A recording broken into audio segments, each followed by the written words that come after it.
ഇന്നും നാളെയും കേരളത്തിലെ ഒറ്റപ്പെട്ടയിടങ്ങളിൽ ഇടിമിന്നലോടുകൂടിയ മഴയ്ക്ക് സാധ്യത. പൊതുജനങ്ങൾ ജാഗ്രത പാലിക്കണമെന്നും ഇടിമിന്നലിന്റെ ആദ്യ ലക്ഷണം കണ്ടുകഴിഞ്ഞാൽ ഉടൻ തന്നെ സുരക്ഷിത കേന്ദ്രങ്ങളിലേക്ക് മാറുക, ഇടിമിന്നലുമുള്ളപ്പോൾ ടെലിഫോൺ ഉപയോഗിക്കരുതെന്നും അറിയിച്ചു. വരും മണിക്കൂറിൽ കേരളത്തിലെ തിരുവനന്തപുരം, കൊല്ലം ജില്ലകളിലെ ഒറ്റപ്പെട്ടയിടങ്ങളിൽ നേരിയ മഴയ്ക്ക് സാധ്യതയുണ്ടെന്നും കാലാവസ്ഥാ കേന്ദ്രം അറിയിച്ചു.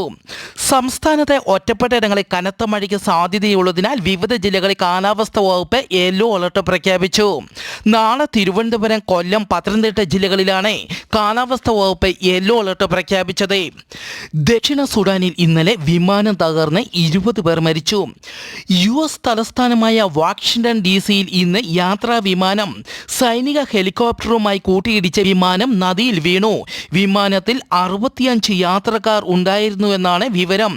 രക്ഷാപ്രവർത്തനം തുടരുകയാണ്. നിരവധി പേർ മരിച്ചതായും റിപ്പോർട്ടുകൾ പുറത്തുവരുന്നു.